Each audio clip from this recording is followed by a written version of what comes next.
할렐루야. 2022년도 한인연합감리교회 사순절 특별 새벽교회에 오신 여러분 모두를 축복합니다. 오늘 주신 하나님의 말씀은 마가복음 1장 1절로 8절까지 있는 말씀입니다. 하나님의 아들 예수 그리스도의 복음의 시작이라. 선지자 이사야의 글에 보라, 내가 내 사자를 내 앞에 보내노니 그가 내 길을 준비하리라. 광야에 외치는 자의 소리가 있어 이르되 너희는 주의 길을 준비하라. 그의 오실 길을 곧게 하라. 기록된 것과 같이 세례 요한이 광야에 이르러 죄 사함을 받게 하는 회개의 세례를 전파하니 온 유대 지방과 예루살렘 사람이 다 나아가 자기 죄를 자복하고 요단강에서 그에게 세례를 받더라. 요한은 낙타털 옷을 입고 허리에 가죽띠를 띠고 메뚜기와 석청을 먹더라. 그가 전파하여 이르되 나보다 능력 많으신 이가 내 뒤에 오시나니 나는 굽혀 그의 신발끈을 풀기도 감당하지 못하겠노라. 나는 너희에게 물로 세례를 베풀었거니와 그는 너희에게 성령으로 세례를 베푸시리라. 아멘. 이는 하나님의 말씀이었습니다. 함께 기도하시겠습니다. 주님, 오늘도 새 생명을 주셔서 아침을 맞이하게 하심을 감사드립니다. 오늘 주님의 모습을 닮아가고자 말씀을 들으려고 하오니 진리의 성령께서 우리의 영을 조명하여 주셔서 주님의 말씀으로 새롭게 우리를 세워나게 하여 주옵소서. 예수 그리스도의 이름으로 간절히 기도드리옵나이다. 아멘. 지난 시간까지 출애굽기를 통해서 함께 은혜를 나눴습니다. 오늘부터는 마가복음을 통해서 주님의 음성을 듣고 함께 은혜를 갖는 시간을 갖도록 하겠습니다. 마가복음을 일컬어서 종의 복음이라 그렇게 지칭합니다. 왜냐하면 하나님의 뜻을 온전히 순종하시는 예수님의 그 사역을 중심으로 해서 기록해 놓았기 때문입니다. 그래서 공간복음서인 마태복음에서 예수의 족보를 소개하고 또 누가복음에서 예수님의 수태고지를 소개하는 서론적인 이야기가 나오는데 그 모든 것들을 생략하고 예수님의 공생의 준비의 활동이 마가복음 1장부터 소개되고 있습니다. 오늘 말씀은 예수님께서 공생애를 시작하기 직전에 그 길을 예비하는 세례 요한의 이야기로 문을 엽니다. 일단 세례 요한의 이야기를 이해하기 위해서는 우리는 두 가지 배경을 보아야 합니다. 첫째는 문화적인 배경입니다. 고대 동방 군주라든가 왕들이 어떤 지역으로 행차를 하게 될 때는 반드시 선발대가 파견이 되어서 그 앞길을 예비했습니다. 길에 장애가 있으면 그 장애를 제거하게 되고요. 또 광야를 갈 때면은 그 광야에 세기를 내고 잘 다듬어서 이 왕의 길이 순탄하도록 또 가서 행하는 모든 일들이 순조롭게 잘 이루어지도록 그렇게 잘 예비했다고 하는 것입니다. 이는 우리나라 조선시대에도 있었던 것 같아요. 왕이 조상의 묘를 방문하는 어가 행렬이라든가 또 미리 이 지역을 이렇게 순방하려고 행차를 하게 되면은 이 대신들이 나가서 그 길들을 잘 닦아놓고 그리고 장애되는 것들을 제거하는 그런 일들을 했다고 하는 것입니다. 자, 이와 같은 문화적인 맥락을 함께 생각하면서 이 세례 요한의 사역도 마찬가지였다라고 하는 것입니다. 예수님은 이 땅에 오신 온 인류의 구세주였습니다. 하늘로부터 이 땅에 오신 메시아였고 그리고 왕 중에 왕이셨습니다. 그러므로 그런 왕을 잘 맞이하고 그 왕의 길을 잘 가도록 그렇게 예비해 줘야 되는데 선발대가 필요한 거죠. 그 선발대 그 예배자가 누구였느냐? 다름 아닌 세례 요한이었다라고 하는 것입니다. 또 하나 세례 요한의 사역은 구약적인 배경이 있음을 우리는 깨달아야 됩니다. 구약은 메시아가 오실 것에 대해서 여러 군데 예언해 놓았습니다. 뿐만 아니라 메시아에 앞서서 그 길을 예비하는 자가 있을 것을 예고해 놓았습니다.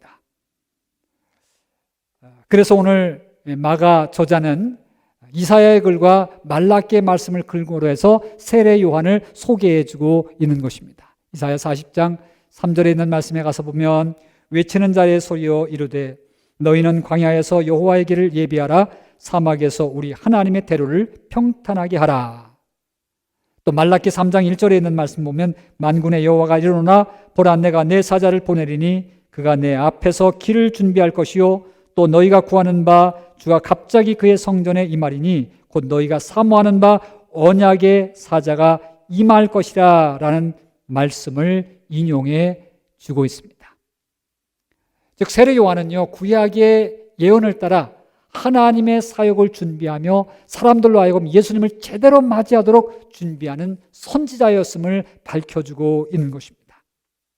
따라서 이 땅에 메시아를 맞이하는 사람들은요 이 땅에 하늘로부터 오시는 그 예수님을 왕 중의 왕으로 내 삶 속에 잘 맞이하고 그리고 충만한 은혜의 세계를 경험하기 위해서는 또한 생명의 그 세계를 담기 위해서는 무엇보다도 하나님께서 보내주신 이 세례 요한의 메시지를 잘 듣고 영적으로 준비해야 된다는 것입니다. 자, 그렇다면 오늘 세례 요한이 전해준 그 영적인 준비라고 하는 것은 어떤 것일까요? 무엇을 준비해야만 우리가 왕 되신 예수님, 메시아, 우리의 구원자이신 그분과의 접촉이 일어나고 또 그분의 인도하심을 받고 그분으로 충만해지며 생명이 충만한 그런 신앙생활을 하게 될까라고 하는 것입니다. 오늘 세례 요한은 마가복음 1장 4절에서 분명하게 외치고 있습니다. 세례 요한이 광야에 이르러 죄사함을 받게 하는 회개 세례를 전파하니, 즉 회개의 세례를 받는 것이 영적인 준비임을 분명하게 해두고 있는 것입니다. 여러분, 회개의 세례라고 하는 것, 이것이 무엇입니까? 이는 히라보로다가 밥티스마 메타노이아라고 그렇게 연결해서 쓰고 있습니다. 이 두 단어는요, 너무나도 중요한, 너무나도 근본이 되는 우리 신앙생활에 가장 기초가 되는 그러한 영적인 단어임을 기억하게 됩니다. 먼저 회개라고 하는 것은 메타노이아스라고 그렇게 사용이 되고 있는데, 그것은 가던 길에서 완전히 돌이킨다 하는 뜻을 가지고 있습니다.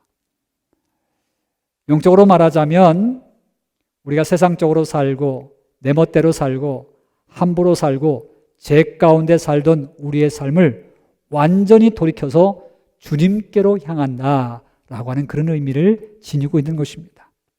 종전까지는 내 방식대로 살았지만 이제는 주님의 방식대로 주님의 길을 따라서 산다라고 하는 것을 말해주고 있는 것입니다. 마치 탕자가 아버지의 품에 안기기 위해서 스스로 돌이켜 아버지의 집을 향하듯이 우리도 온전히 돌이켜서 주님의 길을 향해 달려갈 때 거기서 주님의 은혜와 우리의 믿음이 만날 수 있다 라고 하는 것을 알려주고 있는 것입니다. 자, 뿐만 아니라 오늘 말씀에는 회개의 세례라고 하는 것이 강조되고 있습니다. 이 세례라고 하는 것은 밥티스마로 그렇게 사용되고 있는데 이것은 물에 잠겼다가 나오는 행위를 말해주고 있습니다.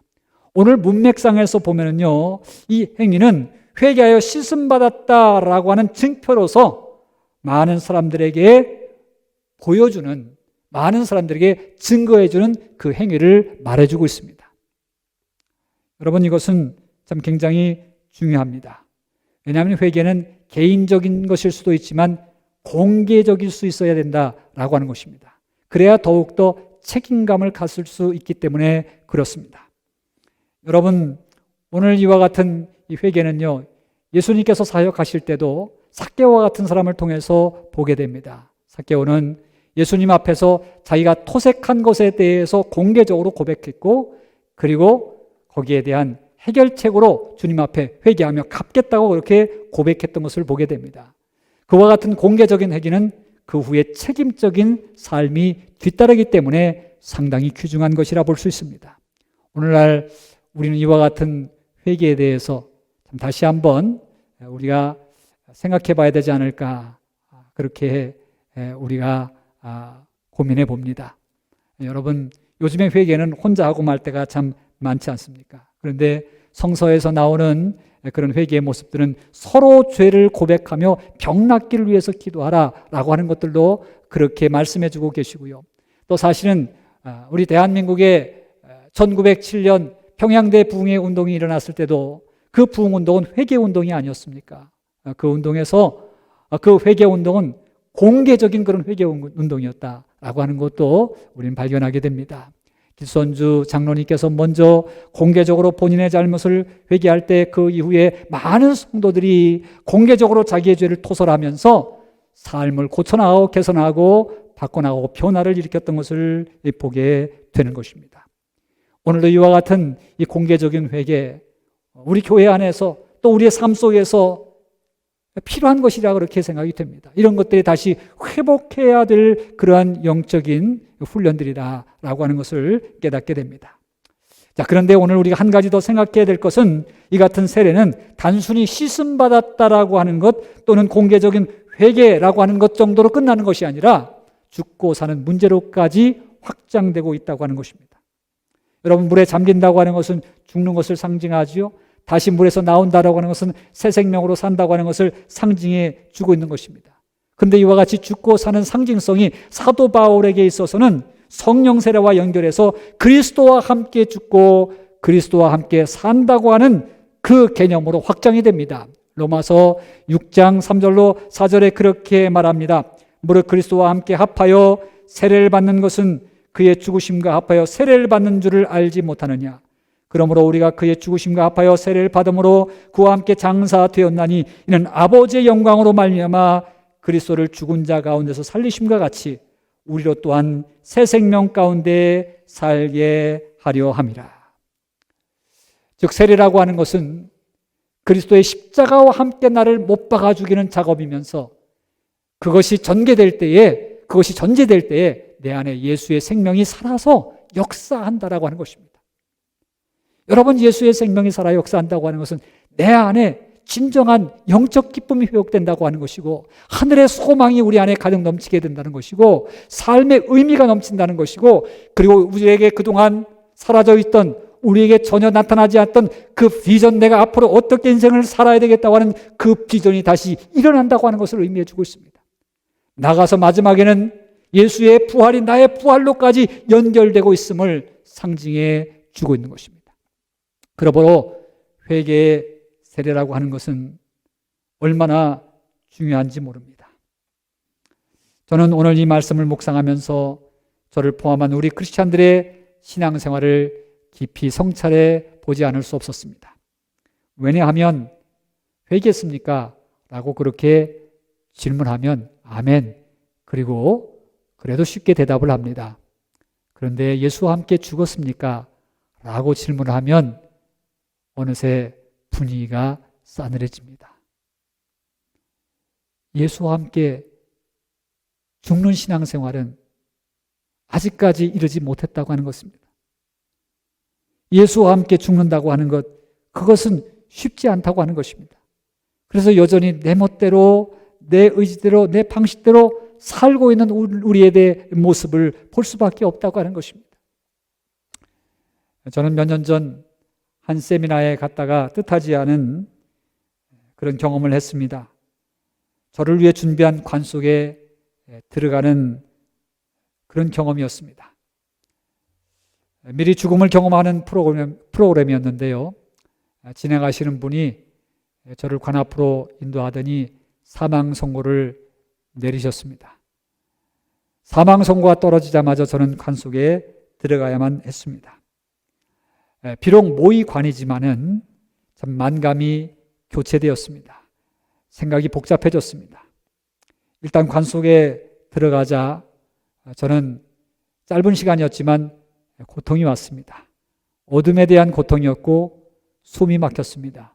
또 폐쇄 공포증 같은 것이 몰려왔습니다. 참 죽는 거 쉽지 않구나.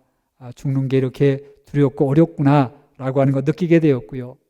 또 하나는 관 속에서의 묵상이었습니다. 사람이 죽으면 어떤 상태로 있는 것일까? 일단은 말을 할 수가 없습니다. 말이 없습니다. 죽은 사람은 말이 없는 것입니다. 죽은 사람은 또한 제 뜻대로 살 수가 없습니다. 죽은 사람은 욕심 부릴 수가 없고 자랑할 수 없고 누군가가 인정받는 데 집착할 수 없습니다. 죽은 사람은 편안한 것에 안주하려고 하지 못하고 죽은 사람은 자기 고집대로 부리면서 살아갈 수 있는 존재가 아니라고 하는 것입니다. 죽은 사람은요, 온전히 살아있는 사람들에게 모든 것을 다 맡깁니다. 자기의 몸 전체, 자기가 어떻게 될지에 대해서, 자기의 시신이 어떻게 처리해야 될지에 대해서 살아있는 사람에게 다 맡기는 것입니다. 이것을 영적으로 생각해 보면 우리가 죽었다고 하는 것은 영원한 생명이신 예수님 앞에 우리 모두의 전생애를 다 맡기는 것이 다름 아닌 예수 아래 죽는 것이다 라고 하는 것을 깨닫게 됩니다. 모든 것을 다 맡기는 것입니다. 나의 모든 전부를 예수 앞에 맡기는 것이 예수 안에서 죽는 것입니다. 예수 안에서 세례받는 것입니다. 회개의 세례를 받는 것입니다. 그런데 그렇게 살지 못하니까 우리는 예수님 쫓아간다고, 예수님 믿는다고, 예수님 앞에서 회개했다고 하면서도 우리는 여전히 하고 싶은 말, 내 감정, 내 고집, 내 열기, 그리고 내 편리, 내 뜻대로 다 하면서 살고 싶은 것들이 계속해서 불뚝불뚝 일어나는 것입니다. 심지어는 하나님의 말씀을 따라 살아야 될 우리들이 하나님의 말씀을 나에게 맞추어서 아전인수격으로 적용시킬 때가 있습니다. 이번에 푸틴이 하나의 좋은 사례가 아닐까 그렇게 생각이 되어집니다. 지난 18일 모스크바 누즈니키 스타디움에서 푸틴은 연설을 했습니다. 그때 그는 요한복음 15장 13절의 말씀을 인용해서 친구를 위하여 목숨을 버리면 이보다 더 큰 사랑이 없느니라 라고 그렇게 연설에 인용을 해주고 있었는데요. 우크라이나 전쟁에 나간 군인들을 지원하는 말로 전쟁을 합리화했습니다.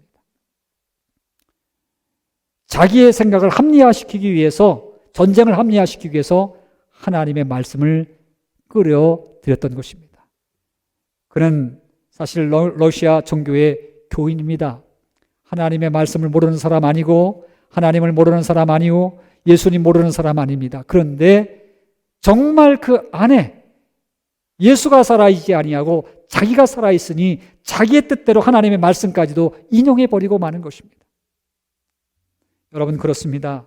이 세상에 우리가 왜 이렇게 분란이 많고 이 세상에 왜 이렇게 눈물이 많고 갈등이 많을까요? 알고 보면 우리가 예수 믿는다고 하면서도 예수 안에서 진정한 회개의 세례를 받지 못하기 때문에 그런 거 아닌가라고 하는 반성을 갖게 됩니다. 여전히 회개의 세례 받지 못한, 여전히 죽지 못한 우리이기 때문에 가정에서 또 교회에서 일터에서 갈등과 분열과 전쟁들을 만들어 가고 있다고 하는 것입니다. 죽을 때 예수 생명이 나타나면 그 안에 기쁨과 소망과 평화와 그리고 새로운 아름다운 비전의 열매들이 맺히기 시작한다라고 하는 것입니다. 사실 이렇게 살아간다고 하는 것 쉽지 않습니다. 예수 안에서 죽는다고 하는 것 쉽지 않습니다. 그래서 사도 바울은 한 번 죽는 것으로 끝나는 것이 아니라 나는 날마다 죽노라고 그렇게 고백을 합니다. 한 번 죽었다고 하는데 또 다시 살아납니다. 또 나 하고 싶은 것, 내 편리대로 그렇게 살고 싶습니다. 내 육정이 살아납니다. 그러니 날마다 죽지 않으면 안 됩니다. 이를 마틴 루터는 데일리 팹티즘이라고 하는 표현을 해 주었습니다. 데일리 팹티즘, 날마다 나는 세례받는다, 나는 죽고 살아나는 그런 경험을 한다, 그렇게 표현해 주었던 것입니다. 그러나 중요한 사실은 무엇입니까? 그렇게 죽을 때에 그리스도가 내 안에서 사실은 놀라운 역사를 경험하게 된다는 것입니다. 바울은 그렇게 고백합니다. 갈라디아서 2장 20절에 내가 그리스도와 함께 십자가에 못 박혔나니 그런즉 이제는 내가 산 것 아니요 오직 내 안에 그리스도께서 사신 것이라. 여러분, 그렇습니다. 내가 십자가에 못 박혀 죽을 때에 내 안에 그리스도께서 사신 것이라. 새 생명이 시작되고 주의 놀라우신 은혜의 세계가 시작된다라고 하는 것을 말씀해 주고 있는 것입니다. 저는 최근 우리 연합감리교회에 계시는 목사님들로부터 여러 가지 좋은 소식들을 많이 듣게 됩니다. 그동안에는 나 중심으로 또 내 방식으로 기도해 왔는데 요즘에는 예수의 이름을 붙들고 예수님의 방식대로 기도를 하면서 놀라운 역사를 경험한다라고 하는 간증들이셨습니다. 얼마 전에 카리스마 리바이벌이라고 하는 그런 모임을 가졌는데 거기서 우리 목사님들이 함께 공부하고 또 영적으로 훈련하면서 또 주님의 방법대로 기도해 보자고 하는 운동이 일어났는데 그것을 교회에 적용하면서 많은 성도들이 치유받고 또 성령의 강한 임재가 있다고 하는 소식들을 함께 듣고 있습니다. 저는 몇몇 교회뿐 아니라 우리 연합감리교회에 있는 모든 교회들이 또 모든 성도들이 이와 같은 은혜가 함께 공유되고 함께 체험되기를 소망합니다. 저와 더불어서 모든 우리 하나님의 백성들이 이와 같은 하나님의 은혜, 예수 생명이 함께 우리 가운데 경험되는 그런 시간들이 됐으면 좋겠다라고 하는 그런 바람이 있습니다. 예수님께서 분명히 말씀하셨습니다. 내가 진실로 진실로 너희에게 이르노니 한 알의 밀알이 땅에 떨어져 죽지 아니하면 하늘 그대로 있고 죽으면 많은 열매를 맺느니라. 요한복음 12장 24절에서 그렇게 말씀해 주셨습니다. 우리가 예수 안에서 하늘의 밀알처럼 썩어질 때 그 안에서는 예수님께서 많은 열매로 우리에게 보상하시겠다고 하는 약속을 해주고 계시는 것입니다. 사순절 예수님의 생애를 묵상하며 십자가 없이는 부활도 없다라고 하는 진리를 붙잡게 됩니다. 진정한 회개의 세례, 그리스도와 함께 죽음까지 가는 회개의 세례가 있을 때 우리 안에는 예수의 생명이 더욱더 충만해지고 예수의 이름으로 승리하는 그런 미래의 시간들이 계속해서 열려갈 줄로 믿습니다. 오늘 이와 같은 주님 안에서 죽고 주님 안에서 사는 삶이 우리의 신앙생활로 승화되어서 하나님의 말씀 안에서 늘 승리할 수 있는 저와 여러분 되기를 주님의 이름으로 축복합니다. 함께 기도하시겠습니다. 오 주님, 감사합니다. 저희들 주님을 믿는다고 하고 또 주님 안에서 회개하고 새롭게 됐다고 하지만 여전히 죽지 못하여서 내 성격, 내 감정, 내 이기적인 욕심이 불뚝불뚝 나올 때가 얼마나 많은지 모릅니다. 주님, 예수 그리스도와 합하여 세례받음으로 말미암아 내 자신의 육정이 점점 죽어지게 도와주시고 내 안에 예수 생명이 점점 살아 움직이고 충만해지는 신앙생활을 할 수 있는 저희 모두가 되도록 인도하여 주옵소서. 하나님, 어두워져가는 세상 우리가 무엇으로 밝힐 수 있겠습니까? 우리 안에 들어있는 예수 생명, 성령의 충만함, 성령의 능력으로 세상을 변화시켜 갈 수 있는 줄로 믿사오니 우리에게 오늘도 갑절의 은혜를 주시옵소서. 나는 죽고 예수로 살 수 있는 그 은혜가 우리에게 드리워지도록 인도하여 주옵소서. 그리하여 가정이 살고 교회가 살고 나라와 민족이 사는 예수님의 계절이 임하는 그런 역사가 일어나게 도와주옵소서. 거룩하신 예수 그리스도를 받들어 간절히 기도드리옵나이다. 아멘.